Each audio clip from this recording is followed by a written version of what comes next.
Психология ғалымдарының зерттеуінше өсек айтқан кезде адамның мына ішіндегі бүтін дерті шығып, адам осы әлгі кейбір нәрсеге қақақтап бір ішіңізден күле алмай кетесіз ғой. Ал енді ішіңіздегі дертіңіз шыққан кезде уф деп күліп кетесіз ғой. Осының өзі сізге миллион клеткаңызды өлгелі жатқан тірілтіп беретін өте пайдалы екен да. Бірақ өсек айтсаңыздар да мына бірдеңені біреуге жеткізсеңіздер де шынын айтыңыздар. Бір нәрсеге таңғаламын да. Енді менің мына жерде 2012-ден бері мұғалім болып, одан сол жылдан бастап міне 2012-ден 2025 13 жыл сауда қылып, небір қиыншылықтар басымнан өтіп, бүгінгі күнде бір шынымды айтсам, енді Фурон-Хаңеде табысқа жеттік деймін.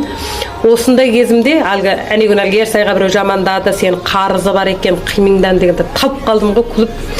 Сонда менің қарызым болса, мен өстіп жүре аламын. Мына дүкенімді тақатып ететін шығар қарыз иелері келіп. Соған мына менде қарызы барлар астына пиңлоңыңызшы, 1000 сомыңызды 10 000 сом қылып төлеп берем. Кезінде ол бір қимыңдан деген әңгіме емес, менде қимыңдан жоқ.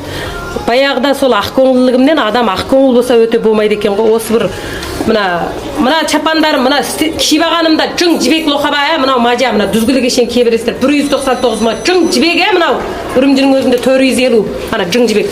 Мына чапанда 199, мына сәл қалың шығады. Ал мынаны 190. Жүң жібек малдар, мына бүтін көз қолмен қойылған жүң жібек мал мынау. Үрімжі өзінде 450 топқа береді, мына сенбесеңіз барыңыз, мен әлі ішкерден алып келдім ғой. Ал ішімдегі көпта 55-тікі жүң жібек. Бұның қарасы бар тағы. Екі рең шығады міне, қара мен осындай жасыл. Соған әлгі жерде ойбай осындай баламды желік жеткейтін әпіреседі, анау мынау деп маған бір гаулидай әп берсең деп тұрып алды. Сонымен алып бердім, енді атын айтпай қояйын. Міне қанша жыл болды? Әлгінің алғаны 70 000, мен оны 200 000 қып қайтардым десем болады ғой.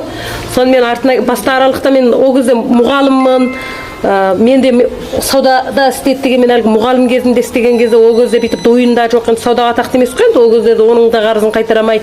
Сонымен әлгі нақ мен қарыз алушы болдым емес па. Мен әлгі қарыз алып келген болдым да.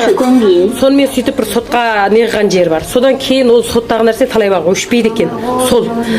Соған әлгі бір нәрседе кейде адамның ақкөңілділігі кейде басыңа тоқ-тоқ болып тиеді да. Mesela баланы өте ақкөңілдікпен өте жақсы көріп тәрбиелеп кетсек, әлгі бала келіп өте нашар бос болып қалады. Сіз бір адамға өте ақкөңілдікпен бәрін айтқан кезіңізде бір күні келіп, ол келіп бүтін жеріңізге, өш жеріңізге бірақ қояды ғой, сіздің сол ақкөңілдігіңізді нөлге тең қылады. Соған адам сәл қатыгезірек ит болып жасау керек. Әңгіме айтсаңыздар да біреуге бір соған шындықты айтыңыздар, жаныңыз шығып кетсе шындықты.